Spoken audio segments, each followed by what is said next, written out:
Okay, let's dive into this one. It's a story that's gonna stick with you. This is a first-hand account from an anonymous source, and it's pretty unsettling. It all kicks off with a story passed down from someone's uncle. Picture this. He's sleeping in his truck. It's late, dark, and completely isolated. And then he sees something. A single light, way off in the pitch-black distance. Just a tiny pinprick of light moving through the absolute darkness. The thing is, it wasn't just sitting there. It was moving and getting closer. So you gotta wonder, what could it possibly be out here in the middle of the night?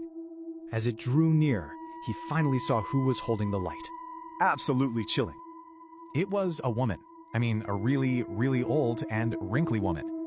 Get this, she's holding a candle, wearing dark gowns with nails so long they actually curled.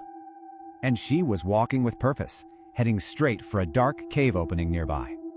She just walked right into the cave and vanished, completely gone. After seeing that, you can imagine his reaction.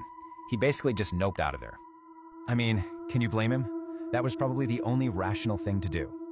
Which leaves all of us with one final haunting question. What was waiting in that cave? All right, let's dive into this chilling first-person account from rural Oklahoma. So this story starts on what seems like a totally normal night, but that's about to change. Our narrator's working late, just driving his dump truck after delivery. He's on this lonely back road way out there, and he pulls the truck over. And that's when he stepped out and heard something that just broke the silence. It was a woman's voice, and she was screaming for help from somewhere nearby.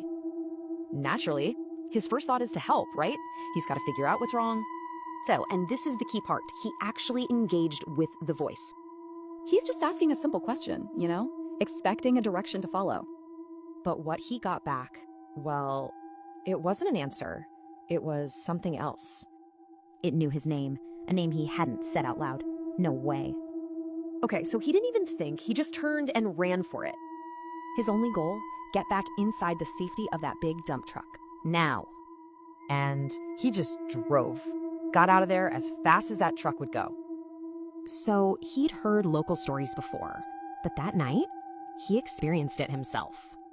Those stories are about things called skinwalkers, or in this case, a mimic. And this is classic skinwalker lore. It lures you in by imitating a voice. Which leaves us with one last chilling thought. So, what would you have done? Okay, let's dive into this chilling modern folktale from a Minneapolis snowstorm. It all starts with a question that is seriously unsettling. So, our story is set in an isolated truck cab during a really fierce winter storm. And then, suddenly, the narrator was woken up by someone knocking on the passenger door. Standing right outside was this mysterious figure, dressed entirely in black against the white snow. Her request was simple, but kind of strange. She was looking for a ride. Sensing something was totally off, the narrator immediately turned her down. And the woman's weird reaction just made the whole encounter even creepier. But check this out. As she left, a bunch of impossible clues started popping up. The next morning, the biggest piece of evidence was what wasn't there at all.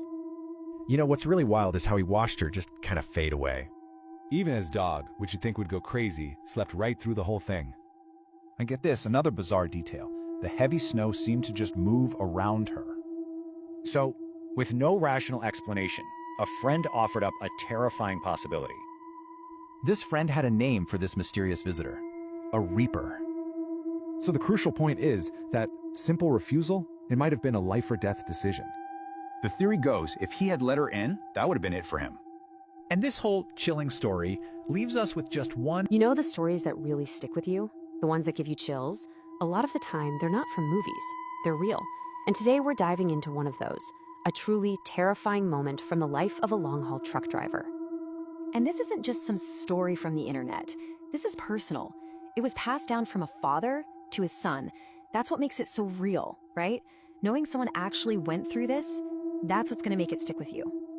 All right, so to really get this, you have to put yourself in the driver's seat. We need to set the scene, because believe me, the where and when of this story, it's a huge part of what makes it so terrifying. So let's paint a picture here. We're talking maybe 15, 20 years back. It's late. I mean, really late at night.